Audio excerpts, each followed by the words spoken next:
Mr. Gervais. Mike Gervais. Michael Gervais, who's a therapist, is this trick that I learned from cognitive behavioral therapy.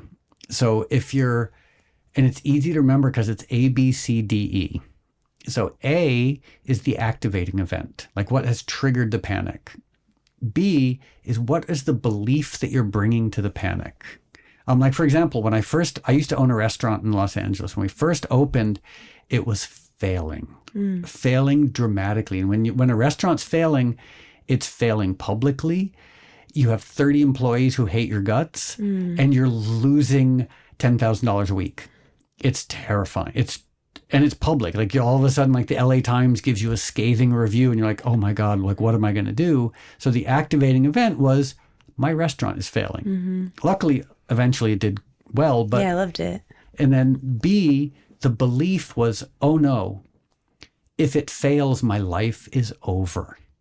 C is the challenge to the belief. Like, okay, let me challenge. Guess what? If it fails, my life is not over. It's going to continue. And then D and E, this is the really magical part. You dispute the belief with evidence. So instead of saying, oh, if it fails, I'll be okay, you're like, well, when in my past has it seemed like something similar happened? Like, oh, well, I had a restaurant in New York that was failing for a while. I barely even remember it. Like, or, in high school when I got a failing grade on a test and I thought my life was over. I haven't thought of it in decades. So it's that activating event, the belief around the event. C is the challenge to the event, and then you dispute the belief with evidence. And by that point, like, my anxiety has been reduced by 80%. Yeah, that's a very useful. It's a great skill, and because it's A, B, C, D, E, it's hard to not remember it. Yeah. Sorry it helps for intellectualize. rambling on so no, much. It's great. That's something that has definitely helped me because it's so easy to let the thought take you over, to drown in the scary thought and let it convince you that it's going to end your life on some level. I mean, even if you're not metabolizing that the thought is making you believe you're going to die. Once I boil it down all the way, I figured out some way that the thing I'm freaking out about is going to lead to my ultimate death, and working your way out of it and being like, wait, no. This has happened before. There's an underlying belief here that has no evidence to prove it. And, it's been a helpful tool to me. Yeah. And I think the mindset piece of all of this is really important. Do you know Aaliyah Crum? Mm-mm. Have you heard about this person? Mm-mm.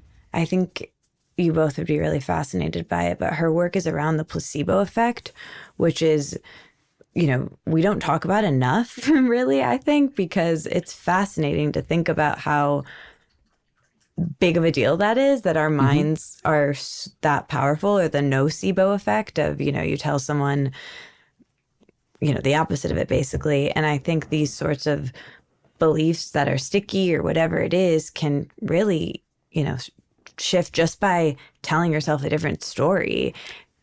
Yeah, that's a wonderful point. That question, and really what you're talking about, not to be all neuroscience-y, is engaging the prefrontal cortex, engaging the executive center of the brain, which is really how you dismantle anxiety. But I try to remind myself that simple question, like if I'm angry or if I'm anxious or I'm depressed, just a simple question, like, is there another way of looking at it? Mm-hmm. And it can, that perspective shift can be like tectonic. I mean, I learned that in therapy about 20 years ago. This is a little embarrassing, but also not. So when I had some success as a musician, I bought my dream apartment, and it was ridiculous. It was a 5-level penthouse on Central Park West in a building where Bono lived and Alec Baldwin lived there. And so all these, Ron Howard, the director, lived there. Is this when you lived by David Bowie? No, that was downtown. That was way more fun. So I saved up my money and I bought this 5-level apartment that was the most I wish I still had it, but it was the most spectacular apartment I'd ever seen. You have a track record with spectacular places because I heard about your castle as Like well. I grew up poor white trash, so I've always been a little Gatsby-esque regarding some real estate. So I spent years renovating this apartment, and I moved in and I was convinced, like, oh no, I'm going to be the happiest person on the planet because I live in this magical sky castle penthouse overlooking all of New York City. I moved in and I was depressed. And I was anxious, and I was like, oh no, what's wrong with me? I'm such an idiot. I can't be happy here. I'm never going to be happy. All this masochistic thinking. And I remember leaving my apartment, going to walking across the park, going to therapy, so sad, so anxious, so depressed, so mad at myself. Like, what have I done wrong that I can't be happy? And I got to my therapy appointment, and my therapist asked the simplest question. She said, well, is there another way to look at it? And in that instant, I was like, oh, yes. The other way to look at it is how interesting. I've had a career as a musician where I was able to buy this crazy 5-level penthouse, and I had such a fun time renovating it. And even if I sell it, before I sell it, my friends can stay there. My family can stay there. We can have parties there. I can take pictures there. And then isn't it amazing that this has been a part of my life? And all of a sudden, just that cognitive shift from that simple question, and I felt 1,000 times better. Yeah, it's really So powerful. you're right. The brain, like you, if with a little bit of nudging and training, our brains can almost do anything. Yeah, yeah. And I mean, it's storytelling, which I think circles back to why I think the three of us, at least, this medium is kind of good for that, because in Lindsay, you're so good at this. You're able to sort of, put pennies in the jukebox of Moby. You obviously have a lot of good stories that are wild and fascinating, and connecting the dots back. I just like the expression pennies in the jukebox. Yeah. I'm thinking, like, is it 1906? I know. Like, I don't think that's that definitely didn't come from me, but it does work. But you've asked him about a lot of great stories. And I think one of those, Moby was another one of those transitional periods. And you talk about, I think it might be the first episode, but you talk about when you were, I think in your early 30s, you were at a rock bottom and about to put out what you thought would be your last album. Can you talk about what happened with that? And was there a mindset shift involved there? Oh, yeah. It basically proved to me that I can't judge or predict anything. So the year was 1998, which to me sounds like just a couple of years ago, but I guess it was a very long time ago. And I had lost my record deal. My mom was dying of cancer. I was going broke. I was battling crippling panic attacks, like serious, desperately trying medication, trying anything to battle my panic attacks. I was drinking constantly. It was a very dark time. And I was working on music. My album that had come out in 1996 was called Animal Rights, and it was a complete abject failure. And I was working on music, and I just thought, okay, I have a friend who has a record company. They'll let me release it. This will be my last record. It'll get terrible reviews. It'll sell nothing. I'll tour for a couple of weeks, and then I'll probably go back to school and try and get a PhD so I can teach philosophy. And I'll sell my apartment. And then my mom died. It was so very, very dark time. And then the album came out, and rather than sell nothing, it sold 12 million copies. It became this ridiculously successful record, which was great, but that actually precipitated my bottoming out as like a crazy narcissistic addict. Like, because all of a sudden you sell 12 million copies, like there's money, there's fame, there's invitations, there's degeneracy. And I became awful, like an entitled, terrible narcissist, and drinking, doing tons of drugs. So what a weird paradox. Like I got exactly what I wanted times a million, and it ended up almost killing me. Yeah, I mean, I think that's kind of becomes then the stories like this, I think for us to hear are Jim Carrey has that famous line, like, I wish everyone would get rich and famous so they realize it's not the thing. And you actually experience that exact thing. Well, sorry to interrupt, but that's one of the things I'm also profoundly grateful for is we live in a culture that glorifies fame, that glorifies wealth, that glorifies rock star status. And I've experienced all of it, and there's nothing wrong with it, but it certainly wasn't great. And I'm glad. But you can't tell someone that. You have to, at least for me, I had to live that to realize, happiness, well-being, quality of life doesn't come from fame and wealth and standing on stage in front of 100,000 people. If it did, Kurt Cobain and Amy Winehouse would still be alive. Avicii would still be alive. Chris Cornell would still be alive, on and on and on. Like, the evidence is there, but I had to experience it firsthand. Yeah. And hopefully, the more we talk about it, and, that's always like wealth to a certain extent. Like, what do they say? Once you have your basic needs, there's something with struggle that also isn't great, but there's also something with once you have baseline. But I think, what do each of you think about attachment? Because in that story you told about being in a tough spot, putting out this record, you were really, the way you describe it, like, all right, well, I'm going to do this the way I want to do it because stakes are low and I don't have very far to fall because I'm pretty low already.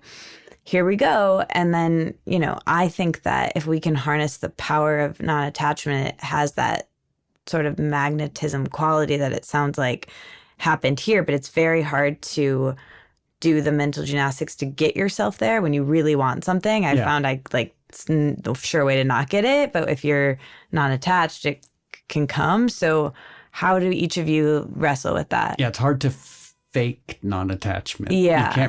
You can't pretend non-attachment. Lindsay, what do you think? Well, I've been doing a yoga teacher training. Oh, cool. Like, online over time whenever I have time to do it, which isn't very often.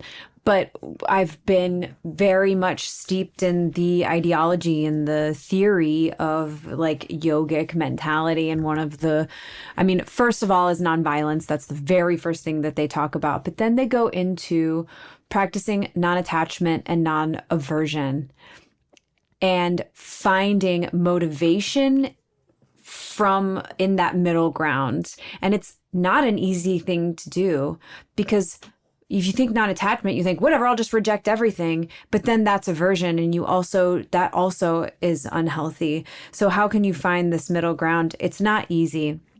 And then there's also, there's like the yogic ideology of non-attachment, non-aversion. But then there's like the different forms of attachment, kind of like the attachment theory, like that book Attached, which it's canon for the ladies, but also all about attachment theory, Moby. Yeah, there's a wonderful book that I recommend as well. It's got a terrible title. It's called A General Theory of Love. I'm also reading that right now because you told me to. It's so good. It's all about attachment theory. I've never heard of it. So anyway, but please go on. So, I am a Libra. Oh, of course you are. And I don't know if that has anything to do with it. It could also come with the coolest people are with Libra. Childhood trauma or, anemia. I don't know why I'm this way. But of whatever situation I'm in, the other person often dictates my attachment style. Of if someone is very avoidant, I become anxious. If someone is anxious, I become avoidant. That's interesting. Historically. And so I don't know what that has to do with it. It probably just comes from, people pleasing and, growing up, moving all around and not knowing where or when I was. But as far as attachment, I would say I'm still on the journey of finding that space between not feeling so attached to something that I feel like I will do things to keep it that are unhealthy, but also not feeling so averse to something that I will do things to keep it away. And I'm still managing that middle ground. Again, going back to evidence, which, I have to always remind myself, like, oh, am I willing to look at the evidence? And it's a big part of sobriety is recognizing, like, oh, the stuff that I wanted was usually things I was most attached to. I'm not talking about like emotional attachment from childhood, talking about actual like material attachment or career attachment. It was all coming from fear. It was coming from a place of fear and inadequacy and and trying to protect myself from the human condition. And the human condition, by definition, is messy. You know, we age, we get sick, we make mistakes, we lose the people we care about, like our bodies start to fail us. Like, that's the human condition. Nothing protects against it, as we've seen. And my best thinking was, oh, if I can just have the right drugs, the right alcohol, the right adulation, be on the receiving end of so much attention and have fame and wealth, I'll be the happiest person in the world. But I wasn't. And recognizing, okay, what I wanted and what I was given didn't work. So clearly my thinking is coming from a weird place. And attachment, I had this wonderful epiphany, really, like that I felt like it was going to like the spiritual chiropractor. Like I felt like realigned by this epiphany. I was hiking, going back to our recurring thing of the benefits of walking and hiking. And I had put out a record a couple weeks before, and it didn't do very well. This was probably like 10 years ago, 12 years ago. It didn't do badly, but it wasn't lighting the charts on fire. It wasn't, it's just, it seemed like it was doing okay. And around that time, some old friends of mine had released a record that was doing really well. And I was jealous and I was resentful. But then I thought to myself, okay, if my record was doing 1,000 times better at this minute, how would this hike be better? How would the trees I'm looking at be better? How would the wind be better? And I like, oh, why do I want that validation? It doesn't matter. Like in that moment, there was nothing about it that mattered. And it was such a nice realization. The things that matter for the most part are not contingent upon material accomplishment or fame. Like it's friendships, it's health, it's spirituality, it's sleeping well. No one, for the most part, like fame and those things take away from those good things, which is, again, an interesting paradox.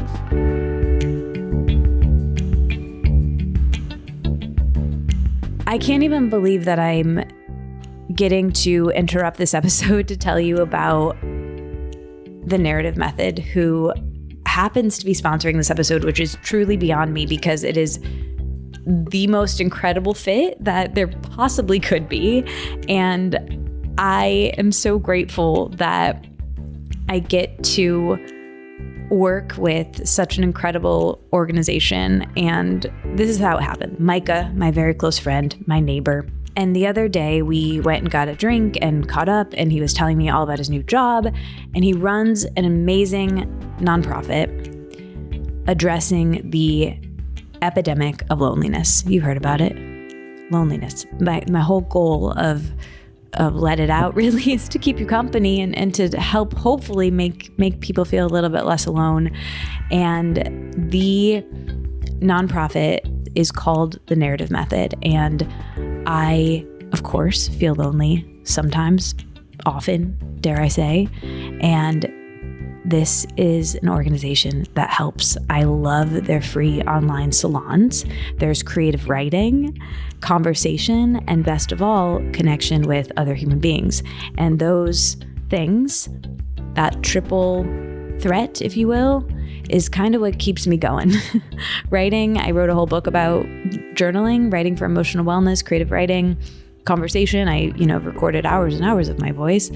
And connection with friends and other people is really everything that I do to try to feel better. And the Narrative Method does all of those things and more. The founder of the Narrative Method is my new best friend. Her name is Sherry, and she is an incredible award-winning psychotherapist. And she has created this proven science-backed methodology rooted in the narrative method's 12 core concepts. In 2024, they're going to be celebrating 10 years of outreach and impact, and over 1,500 plus workshops have been hosted to date, 30,000 plus participants. I believe in this so much. There's a rare opportunity for intergenerational connections within this group, and it's really profound. There are 5 free online salons every single week, including 4 writing salons and 1 conversation salon. You don't need to be a writer to attend.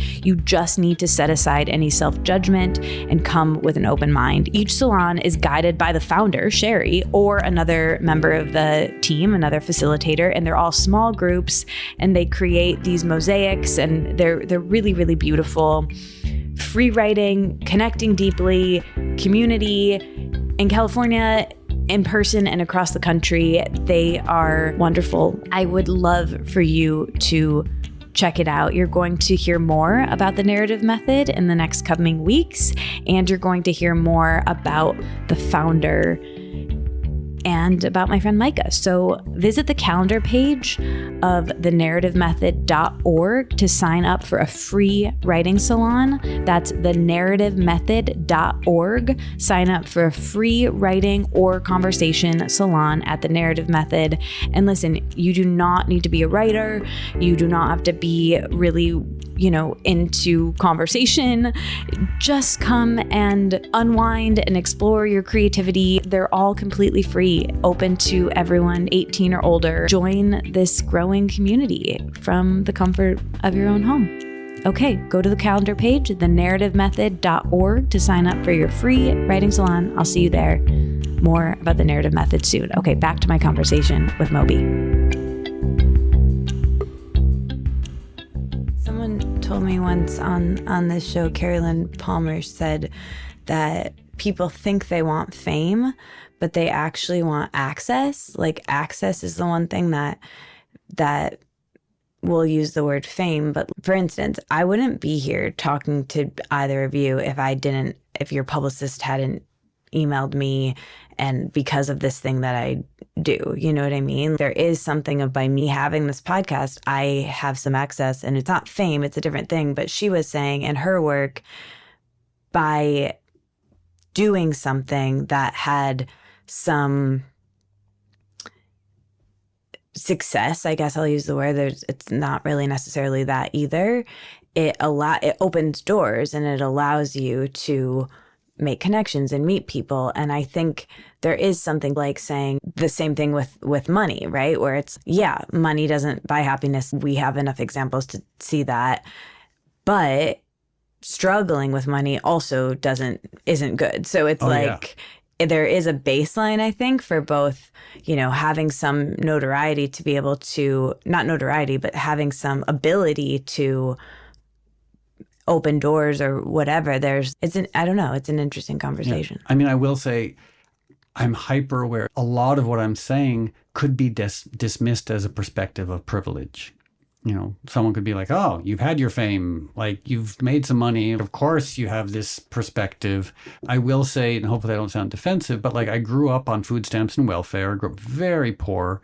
And I used to live in an abandoned factory, and I made $2,000 a year. So I've occupied a lot of different places on the socioeconomic strata. And what I will say is, you're absolutely right that money, fame, these things they're fine if they enable you to do things that are meaningful. If they enable you to pay the rent and be warm in the wintertime and buy blueberries when you want blueberries, then that's great. It doesn't do anything more than that. Mm-hmm. You can't. And I think that's part of the problem, is like a hammer is wonderful if you need something to push a nail into. I don't know much about building. So if you like, a hammer is great for being a hammer.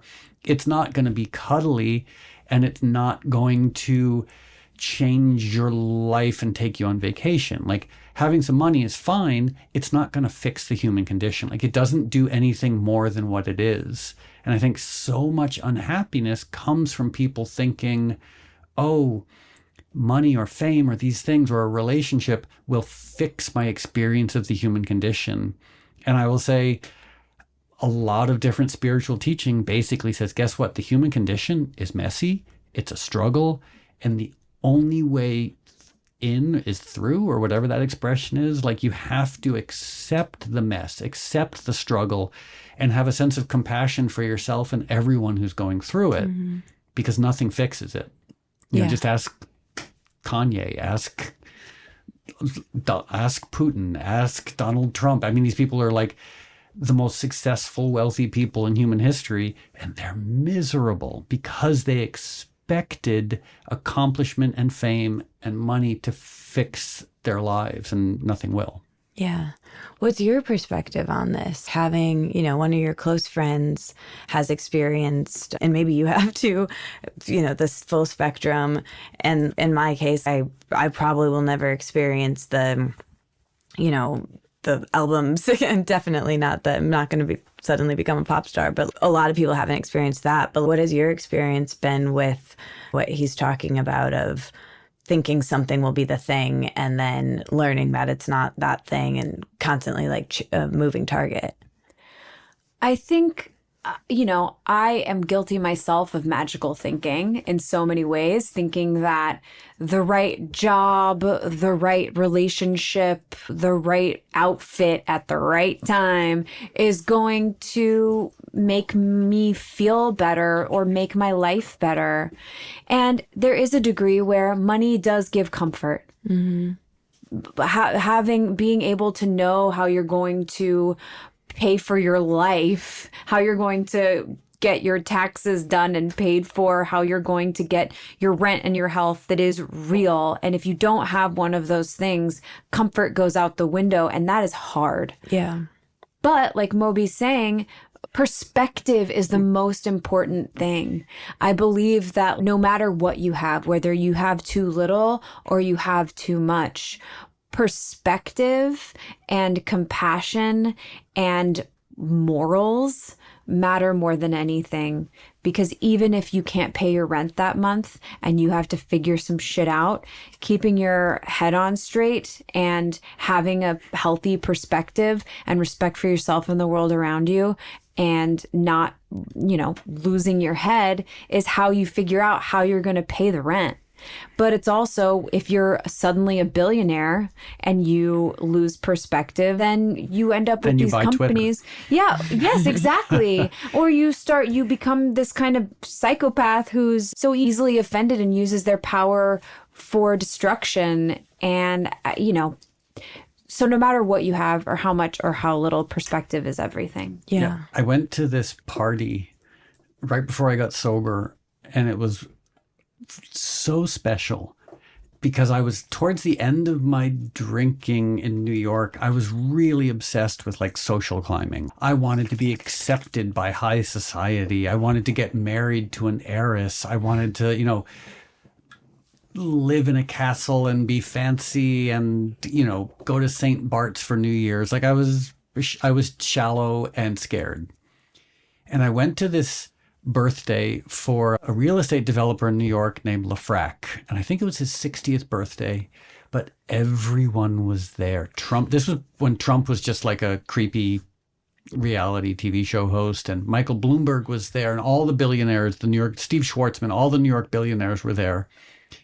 And Earth, Wind, and Fire were performing at this guy's birthday party. And they were performing, and they played, did they do Celebrate? I think so. Okay, so I think they were playing one of their Celebrate, like one of their big hits. And the billionaires were dancing with their trophy wives joylessly. Trump was sitting at his table, like on his BlackBerry, angry, scowling. And I looked around and I was like, and the band were unhappy, and the billionaires were unhappy, and the trophy wives everyone was unhappy. Do you know? Cool in the Gang. Cool in the Gang. So this was Earth, Wind, and Fire, not Cool in the Gang. But Earth, Wind, and Fire were playing one of their hits. Sorry, I don't remember which one. And there was this September, there's something about that. Yeah. Let's say, yeah. Better return. But so the billionaires were unhappy, the trophy wives were unhappy, the band was unhappy, everyone was happy. Do you know who was having a fantastic time? The kitchen staff. I looked over and there was a door leading to the kitchen, and the kitchen staff and the catering people were dancing, and they were the only people smiling. There were the only happy people there. And I was like, so all these billionaires have spent decades getting to the pinnacle of wealth and success, and they're miserable. And it was such a realization. I was like, oh, we keep going back to this very important point, which is you do need money to eat. You do need money to buy socks. You need money to do certain things, and you can't pretend otherwise. But it doesn't do anything more than that, you know. And I'm really grateful that I've had these experiences firsthand, because other people can learn it without having to, like in my case, it's been shoved in my face. Other people can learn it, I think, a little more easily.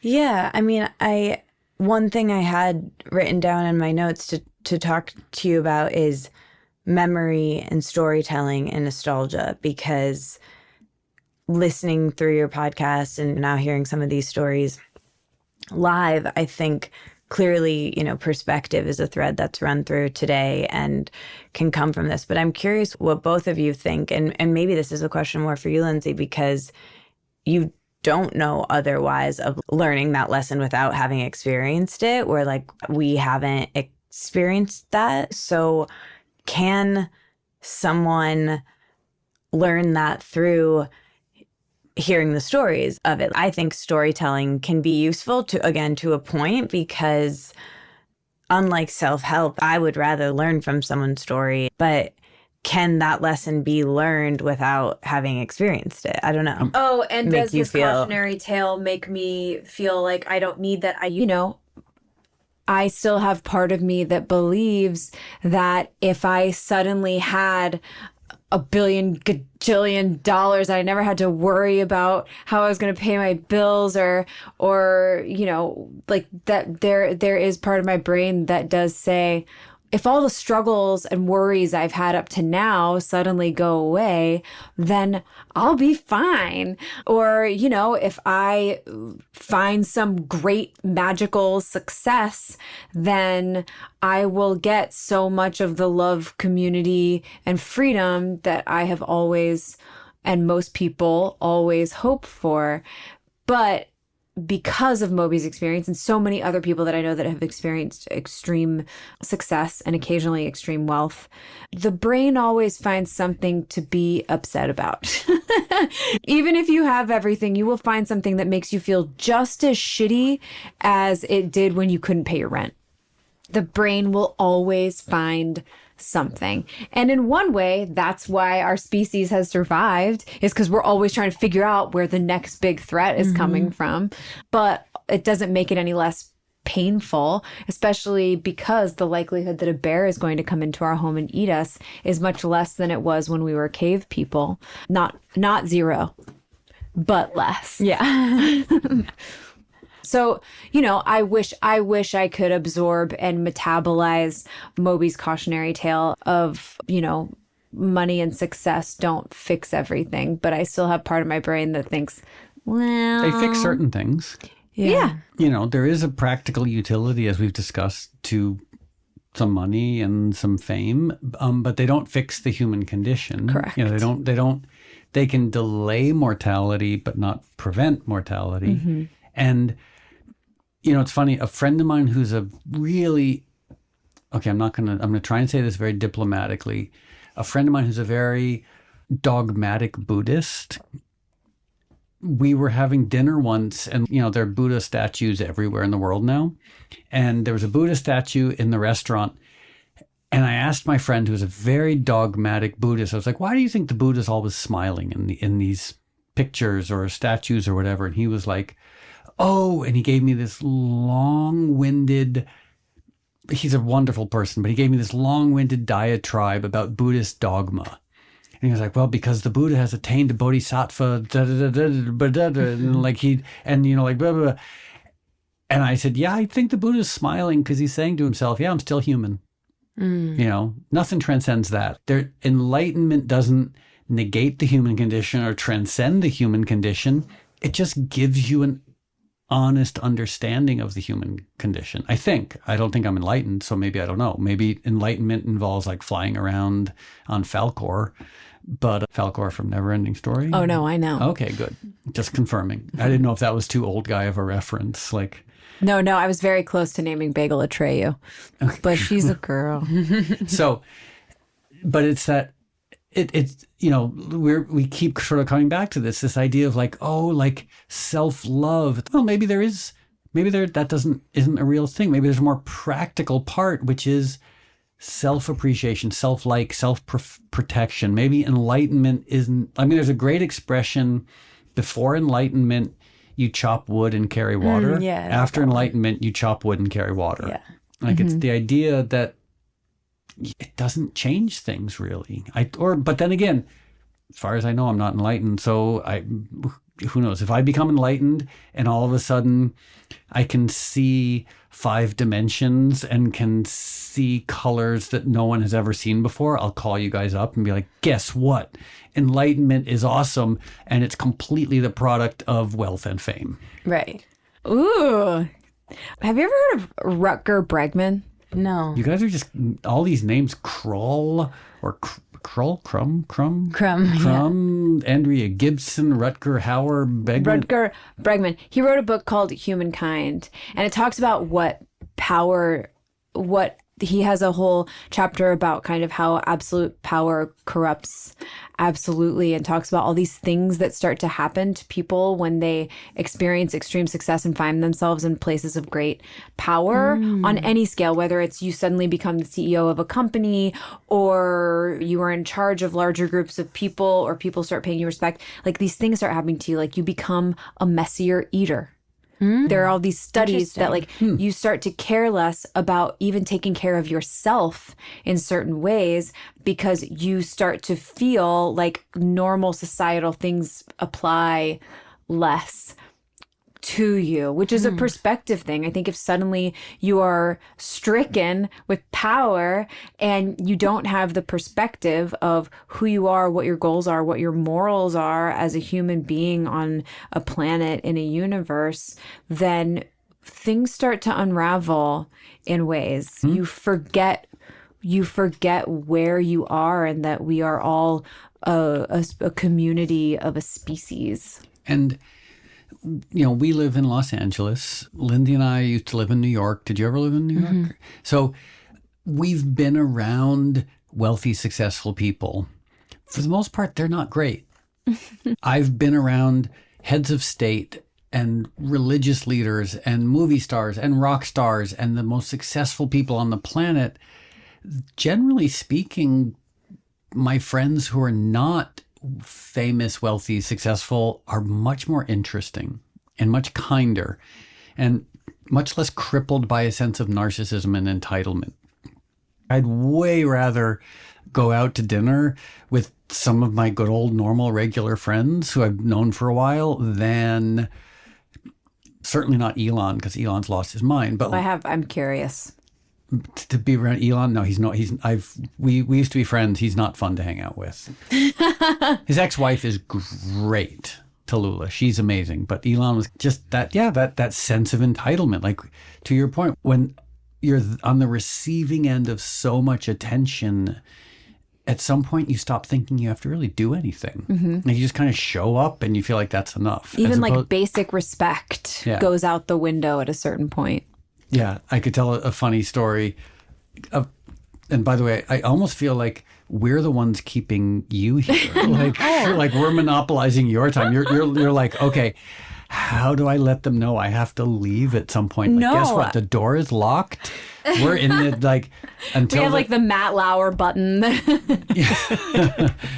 Well, you should see my notes that we have. Just know I did prepare. I just didn't look at any of them yet. So quick, that's my only. If I'm looking down, it's just quick little funny story. A friend of mine who's a yoga teacher was doing private yoga for this very, very wealthy, successful musician person who I'm not going to name because I don't need more enemies, and arrived at their apartment, and the musician lady was naked in the bathtub And she made the yoga teacher give her a foot massage in the bathtub. And the yoga teacher was like, okay, but this isn't my job to give you a foot massage while you're naked in the bath. I'm dying to know who it was. Will you please tell us after we're done? Yeah, absolutely. Okay, great. You'll appreciate it. But it's to your point of like people get to that level, they almost start feeling like they can do no wrong. And the moment you start feeling you can do no wrong, it's a guarantee you're doing a lot of terrible things. Mm-hmm. Well, yeah, but I also, or not but also, I mean, obviously there are good people who have money and there are good people who don't have money and there are good people who, you know what I'm trying to say. But also too, hopefully with this example, it could be like you were saying about yourself, took you a minute to learn that. Like maybe because you said it of yourself, like there was a point when you got to a level of success that you didn't like how you were treating other people either. So we can hope that this person, you know, has the same experience as you, but I'm sure a lot don't too. Well, what I will say as sort of like a slightly glib summation might be, and maybe, I don't know, tell me if you think this makes sense or not, is a lot of people assume that like fame and wealth will make things better.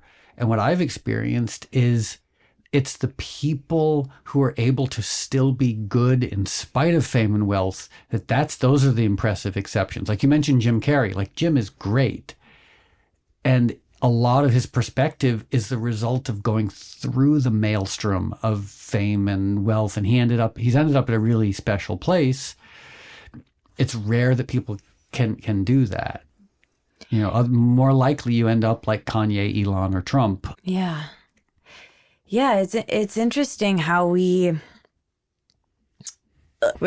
only way out is through, or some of these cliches. Oh, that's the expression. I was like, the only way in is out. The only the only way out. We knew what you meant. What was it again? The only way out is through. The only way out is through. Yep, that's great. Okay, now I understand that. But also it depends on where you're going. Nope, I was wrong. Oh. Yep. Sunk cost fallacy. The only way out is through. Well, another one is that you were sort of alluding to, and I think that's what we're really saying with this whole conversation about fame and wealth not being the thing but I've done the same thing like 2 years ago. I got addicted to thinking this one Doan dress was like, I had to have it and wear it on my birthday. And then it's just a brand, like a dress that I found on the internet. And I bought it for myself and then put it on and I was like, oh, cool. I look like William Shakespeare, like sick, you know? But it was kind of cool because I sent it back and I didn't have the money for it, but I was just like, I can buy it and try it. I was able to like give myself a mini what you went through of like, oh yeah, it turns out it's not actually the thing. And luckily I didn't like how it fit me.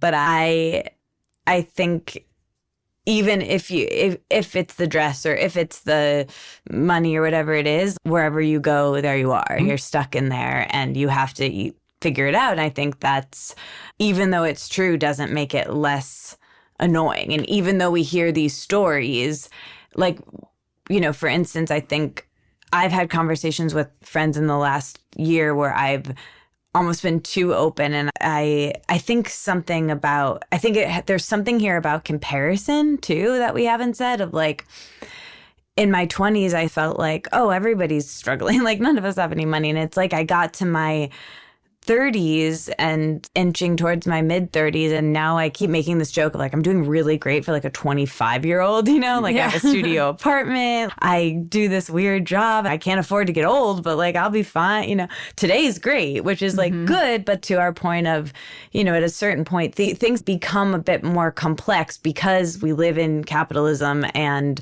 we live in we have to pay for it. And I know it'll get sorted. I've gotten this far. But if I just kept it in the day, today's great. I'm at your house and it's air conditioning and we're having like bagels here. You saw me looking directly at bagel and this is lovely. But if I start to think about like, oh yeah, okay, got it, then that's when I don't know, maybe there's something in your friend's Buddhism that could help me with that. But I think it's just how it is. Yeah, that's the human condition, is thinking like, I mean, I'm guilty. I'm 57 years old and I've been through the ringer and I've tried all sorts of different spiritual practices. I still think that, oh, the next thing is going to be better. Like what an ambition is really nice, but it has to, I believe that the skill set should be you balance ambition with a deep involvement in and appreciation for what's actually going on right now. Like what, because it doesn't get better than this. It really doesn't. Like we're healthy. We get to go hiking, bagels here. We have full stomachs with probably, hopefully organic food that's good for us, except for Lindsay, who does eat a lot of deep fried stuff. I love vegan junk food. Yeah. But in any case, you're healthy and great with, in spite of, or helped by a stomach full of deep fried something weird. So it's, but those moments of, oh, this is great. And there's almost always something, and again, it might sound like privilege, but there's almost always something great. Like I had a question recently, what would my death row meal be? My last meal. And I didn't even have to think about it. Were we talking about this? No. Okay, so 3 walnuts, 3 perfect organic walnuts, an organic orange, maybe just that.